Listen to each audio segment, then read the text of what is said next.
クリエイターの方必見、日本刀武士和文化講座。今回はつばぜり合いについて解説いたします。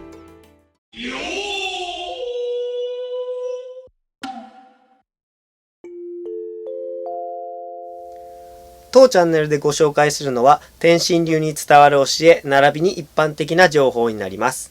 流儀によって異なる場合もございますので、その点はご了承いただければと思います。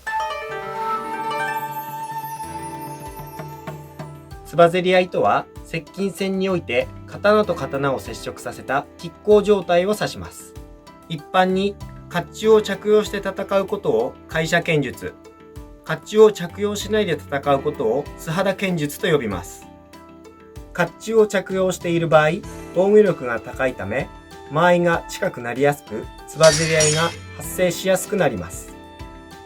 対して素肌剣術では防御力が低いため、間合いが遠くなりやすく、つばぜり合いは発生しにくくなります。しかし、室内戦や集団戦の場合は密集しやすく、必然的につばぜり合いが発生しやすくなります。それでは実際のつばぜり合いをご覧ください。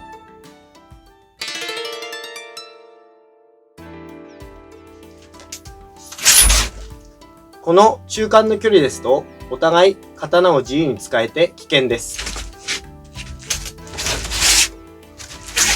そのため、より深く入り、相手の攻撃の手を潰します。お互いの唾が近くぶつかり合うような状態、唾が競り合う状態からつばぜり合いと呼びます。角度は刀が横になったり、もしくは縦になったり、その状況によって様々です。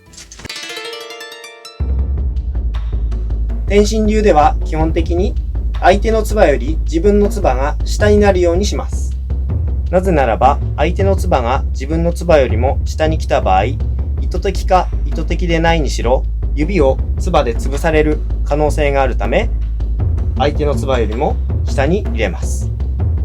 会射剣術の場合、素肌剣術よりも接近戦になり、つばぜり合いになる機会が多いため、指を潰されないために、唾から人差し指を離して持ちます。会射剣術の場合は、人差し指は口金にかからないほどのところで持ちます。会射剣術の場合は、さらにそれより下、このようにスペースを空けて持つようにします。さらに相手の唾よりも下になることで、かち上げて相手を崩すことができます。注意点としてよく描写で見られるこのように肘を張ったポーズですが、一見強そうに見えますが、力みが出てしまい姿勢的に弱くなってしまいます。そのため脇を締めてつばぜり合いをするというのが良い姿勢になります。もう一つ注意点として、押し合うということは下半身がしっかりしていなければいけません。そのためこのようにもう一つつばぜり合いの注意点として、膝を曲げるということが挙げられます。このように重心が高い姿勢にあると、相手に押されて容易に体勢を崩されてしまいます。そのため両膝をしっかり曲げて自分の重心を低くします。このように膝を曲げ重心を低くすることで、容易には崩されず、また相手を崩しやすくなります。それではつばぜり合いからの攻防をいくつかお見せします。まずはこのように相手を崩し、体勢が崩れたところで切ります。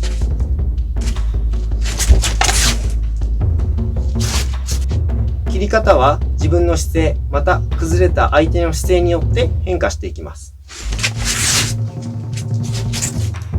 他にかち上げた後、相手との距離が近かった場合には刀を当て押し切るように切ります。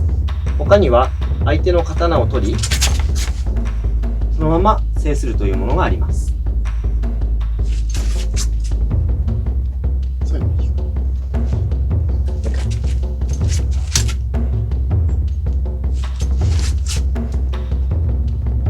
このように相手の塚を取ることもできますが、こうした場合、相手の両手がフリーになってしまい、反撃される可能性がより高くなってしまうため、塚を相手の拳の上から取ります。取って制します。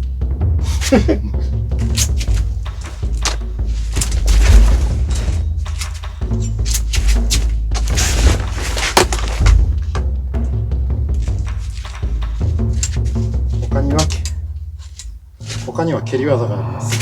相手の向こうずね、膝などを蹴る、胴部を蹴る、また少し離れた瞬間、小手を、蹴るなどの、蹴る技も使えます。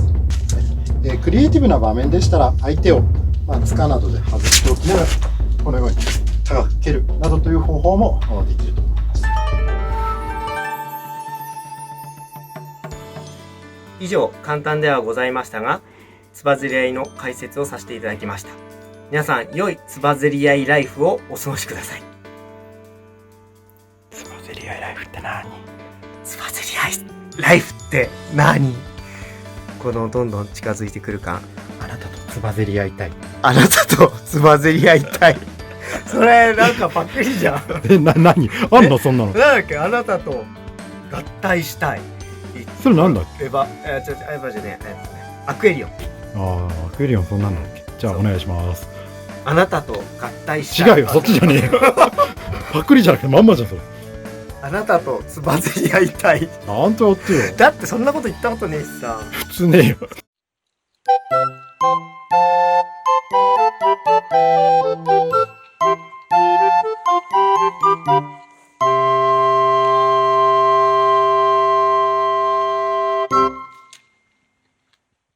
場合、防御力が高いため、間合いが近くなりやすく、つばぜり合いが発生しやすくなります。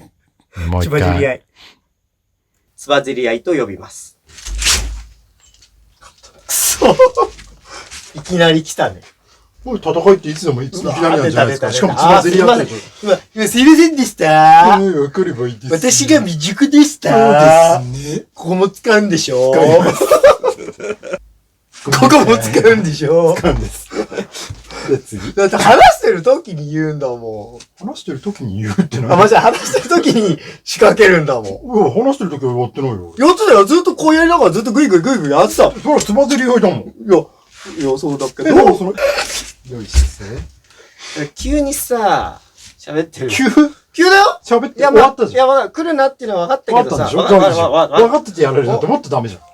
お前てんでした。ペレン。はい、さて。